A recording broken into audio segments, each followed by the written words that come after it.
you will see a man and a woman, they are not married, they've not even paid I know bride it price. exists. I know, So but why it we is not. I know pretending? it exists, but it is not something that is allowed. People are just doing it. Like no one will cane Who you. is Of course. allowing and who is not allowing? Religion, maybe. No, Yes, that's what I wanted. Not Because in he said culture. culture. No, In sis. Apart culture. from religion, now when you want to declare your marital status, what we have back from where is either you're married or single. So in that category, Yes. what would you? No, that one doesn't mean anything. Pick? No, when you're filling a form, what would that What person is that? pick? Hold on now. You're Okay. single. So let me Yes. let me put them in the right box. Cohabiting doesn't mean that you are Cohabiting married. culturally, even in our culture is allowed. By I know religion, in our culture is not allowed. In some religion, not even all. If you're a traditionalist, they don't care. In Christian religion, it is not allowed. Cohabiting is not allowed. Before we continue, I would like to thank all our subscribers. Thank you. We appreciate it. Because if you have not subscribed, subscribe. Press that button below. And remember to hit the notification button as well, so that when we have new episodes, you'll be the first to know. Hello friends, welcome to another episode of Open Table. Today we'll be talking about finding love in the diaspora. What are the challenges? How difficult it is for the singles to find love. I'm talking about love now. Fine, I know you start from the stage of dating, but going into something serious, how easy is it? Let me start. So we are speaking because all of us are married. So we're speaking based on what we have heard from friends and then maybe family in that regard. So it's a different play of events, I think, here in the West than it is back home. So I know that most people that I've interacted with say there's a lot you have to consider when you are talking about love in the diaspora. You have to think about, if you are a student, for example, you have to think about, okay, this person I'm getting involved with, does the person have, what status does the person have in that country? Are we getting involved and then 1 year down the line, the person's temporary status is all used up and the person has to go back to his home country, and then you have all that dynamics of distant love that I like to call love by Bluetooth. And nobody wants to do love by Bluetooth. And then there's also the cultural aspect of it, where most of us, like we know that when we have to be open to the fact that our kids might bring home somebody that is not from our culture. Yeah. And how does that play into all of that? And then what we think is acceptable in this climb might not be acceptable in the other climb. So we're talking about interracial relationships and all the things that. So it's a lot on their plate. And on the funny side, let me give a very funny example. A friend of mine once told me that because from where we are, if a guy takes you out, you say, a guy comes to you and say, oh, I would like us to go to the movies, or I like us to go to dinner. It's a given, he's paying. Yeah, it's for sure. But you come to this climb and it's what they call Dutch. Yeah, that's what they call it. The Dutch. You pay, I pay. 50-50. Yeah. And so you go to the restaurant with the expectation that this guy is going to spoil me, is going to buy me stuff, and you order and order, and at the end of the day, the guy is saying, okay, so how much are you bringing? So all of that plays into choosing love, finding love in diaspora. So in summary, I've heard it's not easy. Is it doable? Yes, but not easy. Not so that's easy. my take. Okay. One thing I discovered that in diaspora, we have a lot of single people that are getting really late into their 30s because it's really hard to find love. Here, one of the challenges I think single people experience in finding love is there's a lot of conservation and reservation among people here, because number one, when you are a person from a different culture, maybe you are from Asia, you are from Africa, you come here, even first of all, getting in the same environment with your own people of the like culture that you see every day, you maybe 1 in 10, sometimes 1 in 15, 1 in 20, you might be in like you come in as a young student, maybe university, or you come in as a worker, you single person and you are not working, and you start working.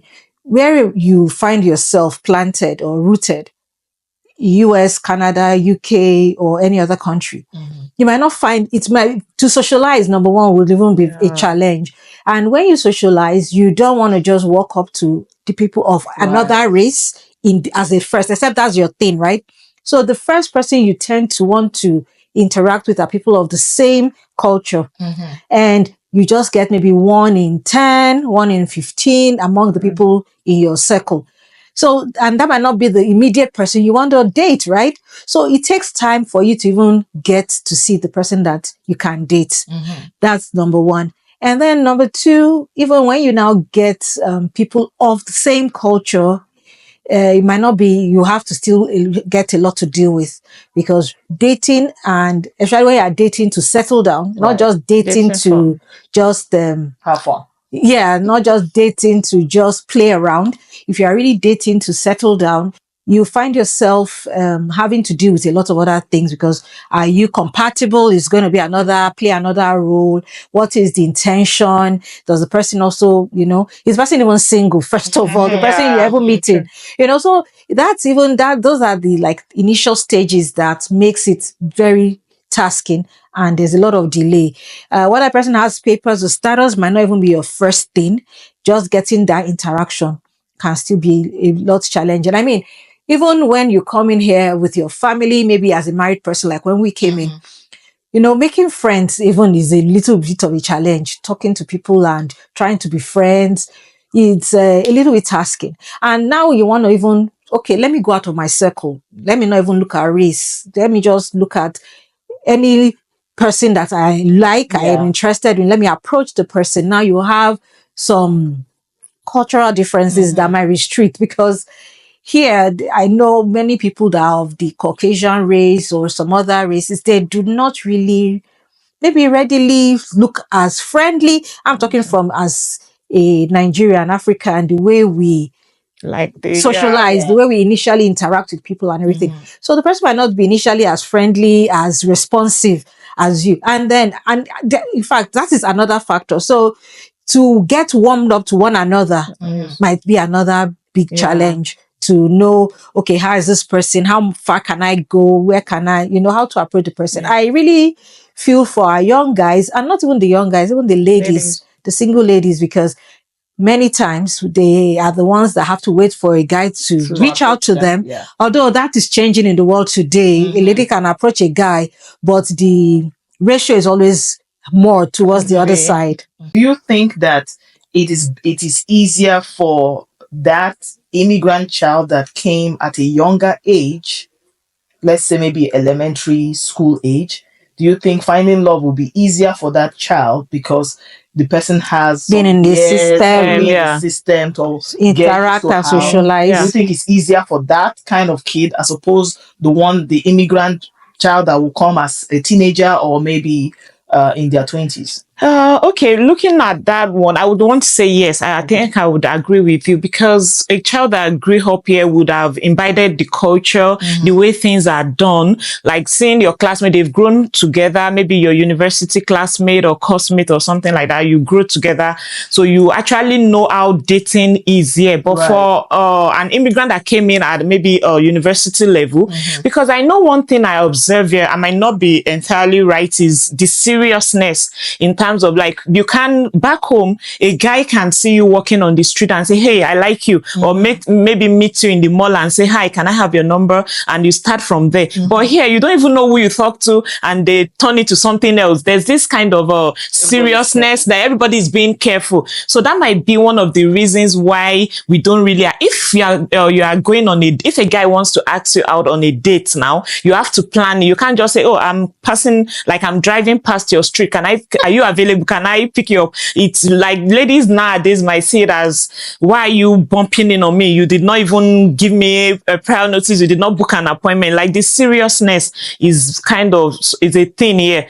And so for a child that grew up here, they would actually have known that you need to maybe discuss it ahead and say, will you be available June 2nd of 2025 for a dinner? Or things like that. I won't say I agree fully. I think the easiness of whether a child that was brought up here, that came in earlier in his early age or her early age before she got into dating phase, compared to a person that moved in at the time of adulthood. I feel that it all depends. There are a lot of other factors. We only talked about one factor. Other factors can play out when you're talking about dating. Because even the person that wants to date, that is an adult, how do you socialize? Because you have to go to different locations to find person. If you are an outgoing person, you might even easily get a partner than compared to somebody that was even brought up here that is not outgoing. That person, if you're a reserved person too, that can play a factor in how early you're able to meet. Get serious with relationship. In this era of technology, is location even important? Because now people start on dating apps. Yes, is location really important? Location can be important, but it's not a barrier. Okay. That's what I would say. Location is important because if it's when you are physically in the same environment, to an extent, you are able to easily see yourselves. The interaction is more defined, I would say, than when you just interact on dating apps. A lot of scams go on dating apps. A lot of misrepresentation or fraudulent presentation of who they are versus who they really are go on social. But it's still not a barrier. A lot of people find love on dating apps. In fact, that's the in thing now. All world over, dating apps, social media, they meet on Facebook, but you could meet on social media, but you now find yourself, we are even in the same town, we're in the same city. So that makes it a little bit easy if you're in the same environment or geopolitical environment, I'll call it. So you can easily visit one another. But if you are miles apart, like from one continent to another continent on a dating app, it might just be a bit challenging. But I think another thing might, because everybody is working, like people do not really have time here. Like people want to work, pick shifts, make money. So that's kind of forming a bit of like people do not really have that time. Unlike back home where you have that time to spend with whosoever you are trying to get close to. But here people are really working. Everyone wants to, the lady is making money and the man is also trying to make money. And I heard one thing, I'm not so sure if it's funny, but it's actually a story I heard. Like the lady met a guy on the dating app. They've been talking for, I think, over about 2 months. So the guy suggested, it would be nice for us to meet. That happened in the United Kingdom. And they stay, I think it's about maybe an hour train or drive. Yeah. So the guy offered and they were planning, you're going to come over. And the next thing the guy asked was, what's going to be the guy never, what's going to be the plan? Okay, we're going to have dinner, things like that. The guy asked, do you stay alone? Like, do you live alone? So the lady said, of course I lived alone, but why did you ask that question? What's like? And the guy said, actually, he's planning to sleep over at an apartment so that would get them to know each other. He's looking for accommodation. So the lady got so annoyed that even if I'm trying to get a partner, I'm not desperate to just get any kind of so the lady said, why would you want to? Even why, like, definitely that kind of guy that painted that picture as an ulterior motive, maybe sleep with the lady and it's too early. Even if the lady said come and sleep, you should say, oh no, I'm not sleeping over, I would rather go back. Let's go back, because right now we're talking about factors. So I want to ask one factor. Do you think that the role of the parent affects that, where the parents' expectation of the kind of person they want their kids to bring home as an intended to be husband or to be wife, do you think that's also contributing to why young people are finding love difficult in the diaspora? No. I will come to you first. No, I don't think that's a factor. Right. When you talk about maybe in African culture, yes, probably that's one thing. When the diaspora, no, I don't think it's a factor. I think it's more of even getting the right person, because I don't think, yes, every parent has expectation on their child having a good home, having a good marriage, having a good relationship. But I don't think in my own opinion, in diaspora, that parents actually carve out a picture of who they want you to bring there are some home. parents, I was going there to are come some to that, but parents let's who, let Osas Yes, finish first. true. There might be some parents, but what I'm saying that I don't think is a factor that is causing people not to date, because we haven't talking about their challenges interacting with people. Number one, they're not even seeing the right person yet. but if I know my parents would not allow me to date or get Outside married my to race. outside my race, then I won't. And here we know a larger percentage of people that would come to you would definitely be people from different races. So, and you know, it's not a thing in my family, then I won't even say yes. I don't want to give it a try. So yeah, that reduces the dating pool. yeah, the dating pool. So that kind of person will be waiting, looking for someone that whose maybe cultural background, the different things aligns with what the parents would accept. I have a lady that is dating a Canadian. They've been on for over 2 years now. So I asked her, "Oh, sis, this thing is like we should be planning." She said, "Actually, she's trying to make up her mind, but it's not a thing for her parent because her brother in the United Kingdom got married to a British lady." Her younger sister is actually dating a white person, and she too, like, the parent does not even want to hear. Then why did they send their children abroad? I didn't know. So now she's just okay. So just to make the point, I know of a senior friend that at the time I wasn't even here in the West, but he had his kids here in the West, and the son at the time was going to marry somebody from a different race. And this is somebody that is very well read. He was visibly disturbed. He didn't really object, but he was hoping that the relationship would not work. Because this was his reason. He said that it's always a challenge when there's a clash of culture. And from his own view, he felt that he doesn't think his kid would be able to manage it effectively. And then he was saying that he doesn't want the kid to get into a relationship, get married, and then a few years down the line, there's a divorce. You know, so that's another concern for some parents. So in my mind, I'm wondering, is that also a reason why there's all of these challenges? Because I also know in some other culture, they would rather the man go back to his home country and pick a wife than marry from where they are. If that is the case, then the person is not having challenge dating in the Western world. The person could easily go get a wife from their home country. It's not that easy. I think it's generally all over the world. No, it's easier when you are in your same culture. It's still easier in your own culture, I think. They might be scarce. Well, it depends on what you are looking for. Maybe you are looking for perfect woman and all that. That's another topic on its own, right? But it's not that there's scarcity. There is. Not scarcity of women. There's scarcity of men. I don't agree. There's scarcity of men. They are just not ready to settle. Okay, yeah, maybe they are not ready because to settle. there are a lot of young boys here and there. Maybe just not ready to settle. I don't want to say there's scarcity of men and women. I feel that it's just almost equal. Is it that the generation that we have now of young people, they might see relationship, but relationship that has the intention of getting into marriage as something they want to do? Because back in the day, when we grew up, marriage was like the end goal. If you are at a certain age and you're not married, no matter whatever accomplishment you would have made in career or life, people will view you like as if you were defective. But that has changed now a bit, where for most young ladies, the ultimate is not marriage. It's not marriage. So that can also be a factor that is, yes, they are looking for love, but not looking for love with the intention of marriage. They just want to have fun and still have their independence. Do you guys agree with that, or it's just something in my head? Yeah, that's where I talked about the seriousness coming into people's life. Like, you are right, because everybody, then you see this thing happens effortlessly. You see someone, you like the person, you start vibe. But here now, you want to plan appointments. Should I call it appointment? Dating appointment. You can't bump in on me. You like, oh, this is my bedtime. There's a time you can call me. Like, this serious. I think singles are not putting in that much effort. Intentionality. Okay, thank you for that word. Because marriage is not the end goal now.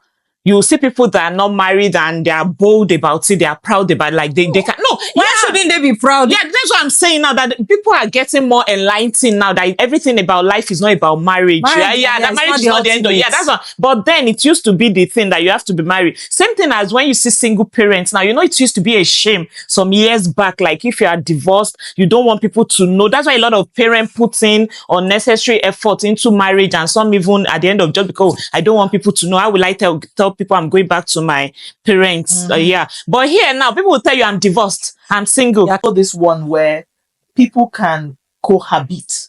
They're not married, but they are not bound by anything. They can up and leave at any time. So they are, in a way, they are acting marriage, but they don't have the we call that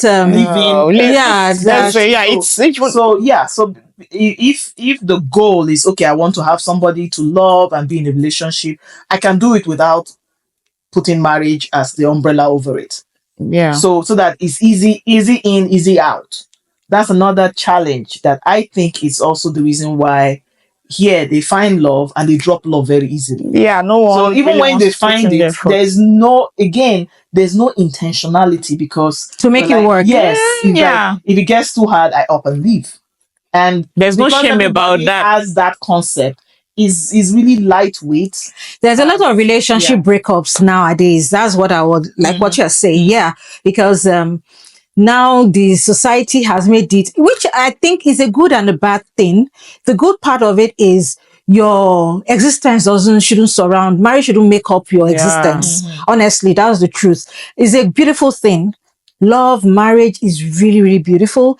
If you're able to achieve it at any time in your life, it's really nice. It's very lovely. It's beautiful. However, it's not a stigma if you are not really married. The first thing is to even be compatible and meet with the person that you have met online, in person, on campus, at work, or whatever, as a single person, and start interacting and relating. That relationship will determine whether you're eventually going to get married or not. So, and some do it with cohabiting, some do it with living, depending on your compass. But that is not allowed in our culture. Like, no, it's allowed. Cohabiting. Why don't people cohabit? He's been there from River. Have children. It's allowed. It's allowed 100%. It's not allowed in our culture. It's allowed. People do it. No, I don't agree that it's not allowed. We just pretend. Hold on. We just pretend that it's not allowed. So when it's 100% allowed. When they are declaring their standard, what would they say? Will they say they are married? Generation, you will see a man and a woman, they are not married. They've never paid bride price. I know it exists. I know, so but it is not. I know it exists, but it is not something that is allowed. People are just doing it. Like no one will kill you. Who is allowing and who is not allowing? But when we are talking about, we are talking about religion. Maybe that's what I want to know. Not in culture. No. Sis, apart from religion, now when you want to declare your marital status, what we have back from where is it that you're married or single? So in that category, what would you? No, that one doesn't mean anything. But when you're feeling a phone, what would that person pick? Hold on now. You're single. So let me put them in the right box. Cohabiting doesn't mean that you are married. Culturally, even in our culture, it's allowed. It's allowed. But cohabiting people do it by religion in our culture is not allowed. In some religion, not even all. Okay, if you're a traditionalist, they don't care. In Christian religion, let me put the right bucket. In Christian religion, it is not allowed. Cohabiting is not allowed. I don't know about other religions. I can't speak to it. But culturally, people cohabit. Like they will even tell you that if she is not pregnant for you, you can't marry her. I know people do. But when I'm talking about allowed or not allowed, my own point is it something you can declare it fine. But we don't have here. I even know here there's it married, divorced, single. There's the living partner. No, there's another category. But we don't have we don't have it back home. Like is it that you're single or you're married? That is even a better one. If you live together with somebody, a partner, even though you are not married, and you have stayed here in Canada, if you have lived together for a certain number of years, they recognize that they recognize that relationship, maybe 3, 4, 5 years. That's a term. Yes, there's a term. We'll have to look at it, but it's recognized. And I think that is even very good. That's fantastic, because maybe in the space of that time you have kids and everything, and even if you don't have kids, fine. Because if one partner ends up passing or something happens, then you have to still share your assets. Yeah, because it's it's acceptable.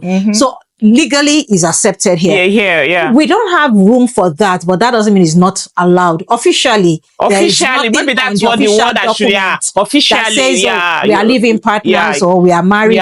We only have singles and married.